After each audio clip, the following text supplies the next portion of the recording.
Riavana malalo amin'ny tompo ho antsika manankarivana ny fahasoavana sy ny fiadanana. Amen. Ivavaka sika misotranao zay raha io noho ny amin'ity andro talata 2 septambra ity zay andraisana indray ny mofinaina zay voalahatra ho anay amin'ity andro an'ity. Dia oka ianao meno anay amin'ny fananana masina ka ho teny tonga nofo tokoa aminay ny teninao ka hampandehanay araka ny sitraponao. Dia amin'ny anaranao Jesosy teny tonga nofo naovana izany vavaka izany moka aminay manakariva ny fafy noho ny fananao masina. Amen. Ny Korinthianina voalohany toko voalohany aniny 21 ka hatramin'ny 17 no anjara mofinaina ho antsika amin'ity andro talata 2 septambra ity. Paoly apôstôly miteny amin'ny anaran'i Jesosy manao hoe: voazarazara va Kristy? Paoly va no voaomby tamin'ny hazo fijaliana hamonjy anareo? Sa ho amin'ny anaran'i Paoly no nanaovana batisa anareo? Misaotra an'Andriamanitra aho fa tsy nisy nataoko batisa ianareo afa-tsy Krispôsy Gaio. Fandrao misy milaza efa natao batisa ho amin'ny anarako ianareo, nefa mba efa nanao batisa ny ankonany Stefanasy koa aho, afa-tsy ireo dia tsy hitako zay nataoko batisa. Fa Kristy tsy naniraka anao batisa, fa itony filazantsara tsy amin'ny teny fahenena, fandao ho foana ny hazo fijalian'i Kristy. Ray masino manamasinanay amin'ny fahamarinana, ny teninao ny fahamarinana. Amen. Eto amin'ity lahatsoratra masiny ity vokatry ny fizarazaran'ny olona tao Korinto, nisy ny teny hoe any Apôlôsy, nisy ny teny hoe any Paoly, nisy ny teny hoe any Kristy, satria samy nanana ny heveriny fa zay arahany sy tompony izy ireo. Eto amin'ity lahatsoratra masiny ity dia Paoly dia milaza hoe izy mba nanao batisa ihany, fa tsy nanao batisa tamin'ny anarany fa tamin'ny anarany Kristy. Ary Jesosy koa naniraka azy tsy hanao batisa fa itony filazantsara, ka lazainy fa noho ny hazo fijalian'i Kristy no navoaombo antsika tsirairay avy, fa tsy noho ny amin'ny batisa no nahazoantsika ny famonjena. Kristy voaombo tamin'ny hazo fijaliana no nahazoantsika famonjena. Paoly apôstôly dia samy teny mihitsy hoe: Paoly va no voaombo tamin'ny hazo fijaliana hamonjy anareo?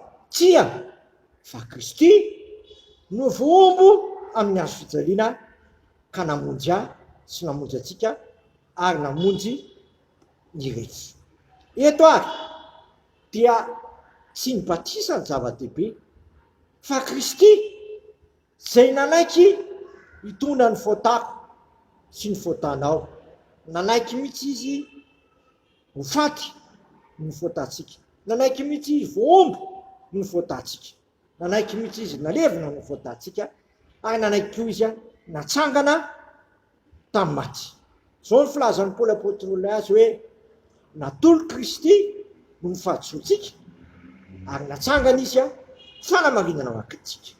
Ny zava-dehibe ary dia Kristy sy antony anaovana batisa anao, fa tsy ny olona rahanao na zay olona mahafinaritra anao, fa Kristy. Kristy ny nanaiky isoleriko anao Kristy no nanaiky nitondra ny faotanao ary Kristy manakakety ny fonao anao io kavanan'Andriamanitra raitsy toa. Ka raha mamisy olona mba andrindriny sainao dia aza le olona no arahana, fa Kristy zay nanaiky ho faty isoleriko anao ary nitsangako velona fanamarinana anao, ary manakaty Kristy ny fonao anao io kavanan'Andriamanitra raitsy toa. Ka sao manafoana ny hazo fijalian'i Kristy ty fiendanina amin'ny olona samy hafa ty. Nanay koa moa isika mpanompon'Andriamanitra dia atao amintsika mihitsy ny olona hiankin-doha amintsika, fa tsy tao amintsika ny olona anaiky an'i Kristy sy anaraka an'i Kristy. Akana amin'izy moa tsika fa Kristy no nanantsika ny fiainana manak'izay a Kristy rahateo no efa mifonao akantsika kavanan'Andriamanitra Kristy. Amen. Misotranao zay io fa tsy avelanao voazarazara ny fanarahana amin'olona zao zay na zatsy. Fa tianao kosa zay tena atsiaro fa le zanakao no nanaiky isoleliko anay, ny zanakao nanaiky ho fato anay, zanakao mihitsy nitsangako velona fanamarinana anay, ary ny zanakao de Kristy mbola mifonao anay kavanan'Andriamanitra Kristy. Akalamiza moa zay fa ianao no manana teny fiainana manakizay. Dia aza vela indany amin'izao na zaty zay tompo foko zay raha anaraka dia no Kristy, fa kalamiza moa zay fa ianao no manana fiainana manakizay. Dia sitraka ny ary hivavaka hoe ganay zay ny an-danitra, masina ane ny naranao, tonga ane ny fanjakanao, atao ane ny sitraponao, ety tany tahaka ny an-danitra. Menao iny anina sahazo anay ary mamelany elokay tahaka na melanay zay menika taminay, aiza mitondra anay amin'ny fakapanahy fa manafana ay amin'ny ratsy, fanao ny fanjakana sy ny hery ary voninahitra manakizay. Amen. Amin'ny fiadanan'Andriamanitra zay mihoatra ny fahalalana rehetra, hiaro ny fonareo sy ny hevitrareo amin'ny Kristy Jesosy. Matoky zay nianatra anareo sady izany nanefy izany. Amen. Voninahitra anay ho an'Andriamanitra rery any amin'ny anaran'ny Ray sy ny Zanaka ary ny fanahy masina. Amen.